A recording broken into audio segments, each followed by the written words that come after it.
Σήμερα η γάτα κοιμάται στον καναπέ, είπα να μην την ξυπνήσω, οπότε αυτή είναι η Μπιόρκ, εγώ είμαι η Αλεξάνδρα, καλώς ήρθατε στο κανάλι μου. Σήμερα θα μιλήσουμε για τις μείζονες κλίμακες με διέσεις.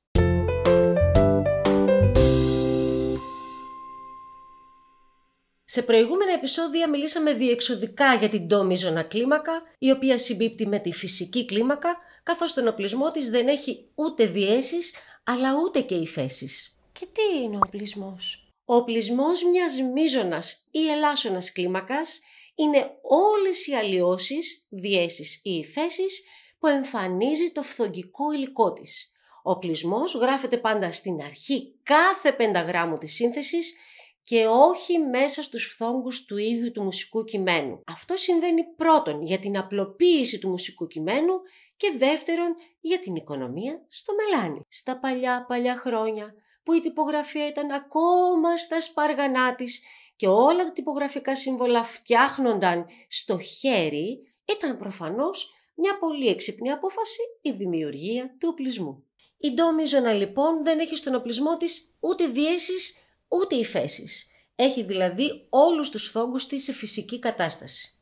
Όπως είχαμε δει, κάθε μείζωνα κλίμακα απαρτίζεται από δύο μείζωνα τετράχορδα, τα οποία συνδέονται με έναν διαζευκτικό τόνο. Καθώς λοιπόν αυτά τα δύο τετράχορδα που απαρτίζουν τη μείζωνα κλίμακα είναι πανομοιότυπα ως προς τη διαστηματική διαδοχή τους, είναι λογικό να συμπεράνουμε πως κάθε μείζον τετράχορδο μπορεί να παίξει είτε το ρόλο του α τετραχόρδου είτε το ρόλο του β τετραχόρδου μιας μείζωνας κλίμακας. Τι θα γίνει λοιπόν αν πάρουμε το β τετράχορδο της ντο μείζωνας και το κάνουμε α μιας άλλης? Ποια θα είναι αυτή η άλλη κλίμακα? Για να δούμε. Σολ, λα, σι, ντο είναι το β τετράχορδο. Σολ, λα, σι, ντο. Το α τετράχορδο. Τι κάνουμε? Βάζουμε έναν διαζευτικό τόνο και χτίζουμε ακόμα ένα μείζον τετράχορδο. Ντο, ρε είναι ο τόνος και χτίζουμε ακόμα ένα μείζον τετράχορδο με τη δομή τόνος, τόνος, ημιτόνιο. Ρε, μη είναι τόνος, μη φα δεν είναι τόνος, είναι ημιτόνιο. Οπότε τι θα κάνουμε για να παράγουμε τόνο? Θα οξύνουμε το φα κατά ένα ημιτόνιο με τη χρήση της δίεσης. Και μετά ένα ημιτόνιο από το φα δίεση στο σολ, μια χαρά, και αυτή λοιπόν θα είναι η σολ μείζωνα, η οποία θα έχει μία δίεση στον οπλισμό της, που στο φα δίεση. Ας κάνουμε τώρα την ίδια διαδικασία, ξεκινώντας αυτή τη φορά από τη σολ μείζωνα, για να δούμε ποια θα είναι η επόμενη μείζωνα που θα προκύψει. Εδώ έχουμε πάλι το α και το β τετράχορδο.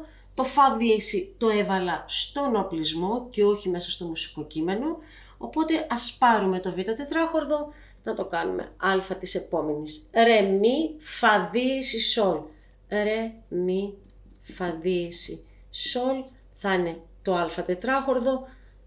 Βάζω έναν διαζευτικό τόνο από το σολ στο λα και χτίζω ακόμα ένα μείζον τετράχορδο με τη διαστηματική δομή που έχουμε μάθει. Τόνος, τόνος, ημιτόνιο. Λα, σι είναι τόνος, σι, ντο δεν είναι τόνος, είναι ημιτόνιο. Οπότε πώς θα το κάνω τόνο? Οξύνοντας την κορυφή κατά ένα ημιτόνιο, σι, ντο δίεση και ακόμα ένα ημιτόνιο, ντο δίεση, ρε. Να το β το τετράχορδο. Και ποια είναι αυτή η μείζωνα που προέκυψε? Είναι η ρε μείζωνα, η οποία έχει στον οπλισμό της δύο διέσεις. Και το φα δίεση που έχει η σολ, αλλά και το ντο δίεση. Ας κάνουμε ακόμα μία φορά την ίδια διαδικασία, ξεκινώντας τώρα από τη ρε μείζωνα. Παίρνουμε το β τετραχορδό της και το κάνουμε α της επόμενης. Λα, σι, ντο δίεση, ρε. Έχω βάλει τον οπλισμό εδώ. Λα, σι, ντο δίεση, ρε. Αυτό θα είναι το α τετράχορδο. Βάζουμε τον διαζευτικό τόνο εδώ. Ρε, μη, και από το μη θα χτίσω το δεύτερο μείζον μου τετράχορδο με τη διαστηματική διαδοχή τόνος, τόνος, ημιτόνιο. Μη φα δεν είναι τόνος, είναι ημιτόνιο, οπότε θα βάλω μια δίεση στο φα.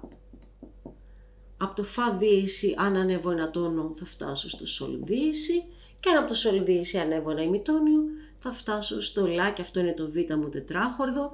Και τώρα έχω κατασκευάσει τη λα μείζωνα κλίμακα, η οποία έχει τρεις διέσεις στον οπλισμό της. Το φα, το ντο και το σολ. Έτσι λοιπόν, ακολουθώντας την ίδια διαδικασία, προκύπτουν όλες οι μείζονες κλίμακες με διέσεις. Η διαδικασία παραγωγής νέας μείζωνας κλίμακας με διέσεις σταματά όταν και οι 7 φθόγκοι της κλίμακας έχουν από μία δίεση. Θεωρητικά η διαδικασία αυτή μπορεί να συνεχιστεί, αλλά το αποτέλεσμα θα είναι να παραχθούν μείζονες κλίμακες όπου στον οπλισμό τους θα παρουσιάζουν διπλές διέσεις. Κάτι το οποίο δεν είναι καθόλου πρόσφορο για την ανάγνωση της μουσικής και γι' αυτό αποφεύγεται. Αυτό θα το καταλάβουμε καλύτερα σε επόμενο βίντεο που θα μιλήσουμε για τις φανταστικές και τις εναρμόνιες κλίμακες. Έχουμε πολλά ακόμα να μάθουμε!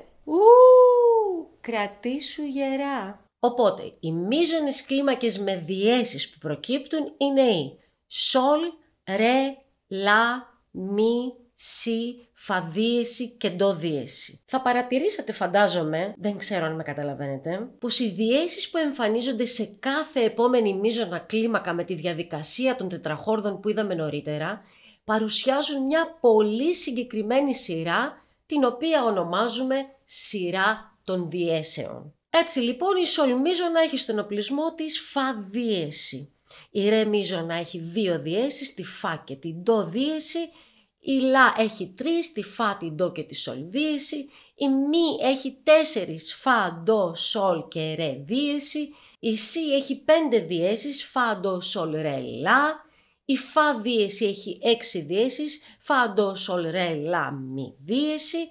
Και η ντο δίεση τέλος έχει όλες τις διέσεις, δηλαδή και τις 7, φα, ντο, σολ, ρε, λα, μι, σι δίεση. Έτσι λοιπόν η σειρά των διέσεων που προκύπτει είναι η εξής.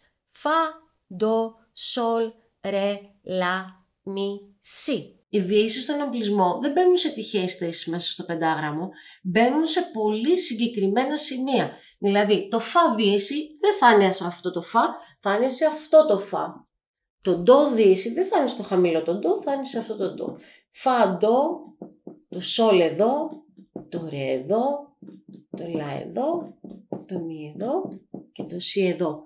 Και αυτή είναι η σωστή θέση στις διέσεις του οπλισμού των κλιμάκων. Φα, ντο, σολ, ρε, λα, μι, σι. Όπως παρατηρείτε, η σειρά των διέσεων ξεκινά από το φα δίεση και ακολουθεί μια ανιούσα πορεία διαστημάτων πέμπτης καθαρό, αλλά και οι μείζονες κλίμακες με διέσεις όπως τις είδαμε πιο πριν απέχουν μεταξύ τους πάλι διάστημα πέμπτης καθαρό. Το διάστημα πέμπτης καθαρό είναι αυτό που σχηματίζεται μεταξύ της πρώτης νότας του α τετραχόρδου και της πρώτης νότας του β τετραχόρδου.